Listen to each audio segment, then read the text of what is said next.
Paul Thomas Anderson is my favorite director.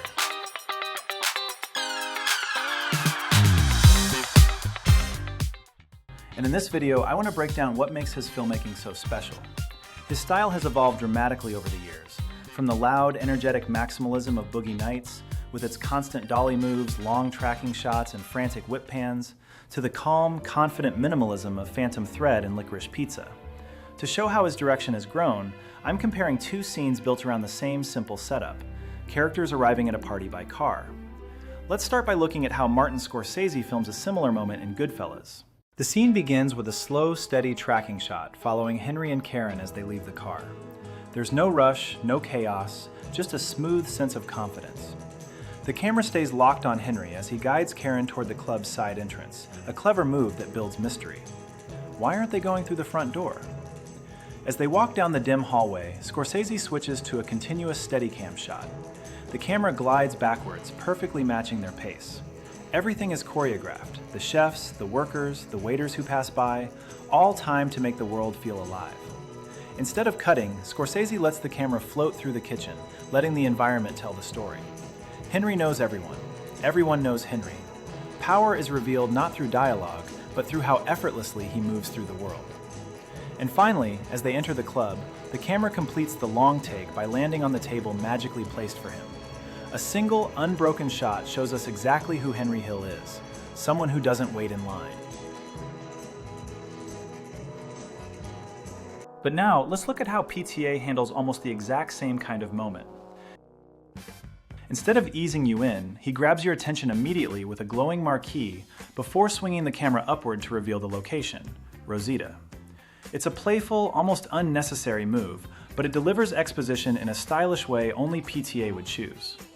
From there, the camera glides downward, guiding your eyes from the crowd spilling out of the theater to the car pulling in. This unbroken shot instantly tells you the car matters, the main characters are inside, so PTA doesn't cut away. On-screen text quietly sets the time and place, helping viewers like me who would have no idea where Rosita is. As extras weave across the street and the car turns, your attention naturally shifts toward the club. PTA layers the frame so you see people first, then the car, then the building behind them. That depth makes the whole environment feel busy and alive instead of staged or empty. When the car stops and the characters step out, Maurice bursts into the frame with his usual enthusiasm. The camera moves toward him, then circles around him, echoing his energy and pulling you into the moment. Next, the camera backs up, giving space for the characters' conversation, before swiveling again to guide us toward the club entrance. Instead of a wide shot of the whole building, PTA uses tight framing to create scale. By focusing on the actors, he lets the audience imagine the rest, which strangely makes everything feel bigger. There's some plans, I'm gonna send them right over. Listen, Jack, I'm ready, I'm available. You put me in a movie, okay? We're talking box office. Box office, Jack. GG. The shot continues as Maurice walks over to one of his servers. This tiny exchange could have been done with a simple cut, but keeping it in the same take makes the scene feel immediate, like you're actually there in the club with them. Then the camera pans again and follows Maurice onto the dance floor, and the shot still isn't over. What should be a straightforward characters arrive at a party beat becomes a full cinematic event. That's PTA's touch. I love you back. I love you back. Hey, Maurice, hey, cowboy. That's a cowboy? But I know what you're probably thinking. Not every film can afford a long, complicated tracking shot, and not every story even needs one. Sometimes that kind of maximalist direction doesn't match the tone at all. And you're right. So now, let's see how PTA handles a much quieter, simpler moment, this time from Phantom Thread. From the very first frame, this scene looks simple. A man sits in a quiet country hotel, sketching, waiting for breakfast. But in Phantom Thread, a simple table becomes a battlefield of control, desire, and interruption. Reynolds Woodcock isn't just any man. He's a world-famous dressmaker whose entire life runs on precision. The way the camera holds on him, still, centered, undisturbed, mirrors the rigid schedule in his head. Then Alma walks in, not with fireworks, but with small human clumsiness, a dropped order pad, a shy smile, a tiny apology.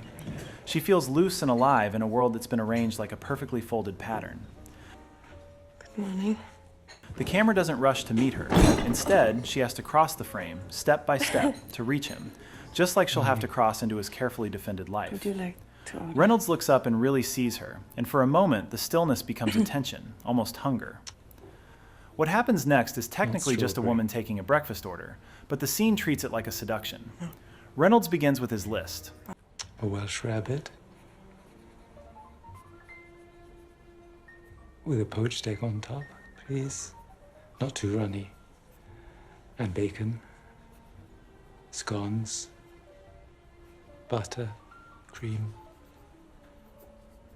jam, not strawberry. No. Raspberry? What else? Coffee or tea? Do you have lapsang? The order is excessive, but that's the What point. lapsang, please? He's designing the meal the way he designs a dress. And some Specific, sausages. layered, exact. Alma doesn't just jot it down. She listens, repeats, and keeps up with him, matching his rhythm item by item. When Alma repeats the order back, the dynamic flips. Now she's the one speaking with confidence, turning his demands into her voice. Each item she lists sounds more intimate, like she's slowly undressing his control and showing how closely she's been paying attention. Yes. By the time she finishes and adds, "and sausages," she's not just a waitress anymore, she's a presence he can't ignore. Notice how quiet the room is. There's no big musical cue to tell you this is important. The tension lives in glances and pauses.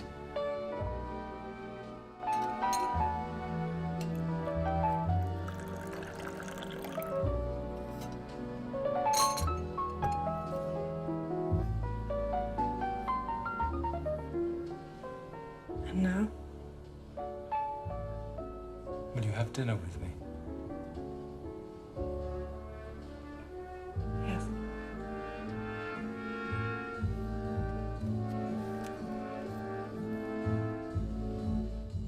Reynolds stares at her order pad, at her handwriting, at the tiny trace she's already leaving on his morning. When he finally says, For the hungry boy.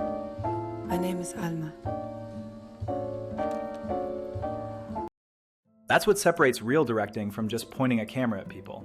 Anyone can record a scene, but great directors use the camera to tell the story, guide emotion, and pull the audience inside a moment. Take a party scene. A basic director might show a wide shot and move on. But filmmakers like Scorsese and Paul Thomas Anderson do more.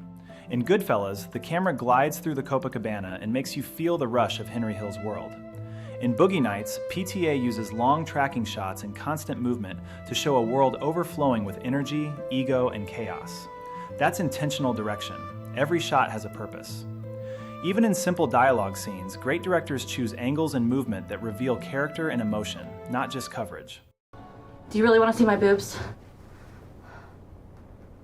Can I touch them? See you tomorrow. Good direction doesn't need to be loud or stylish, it just needs meaning.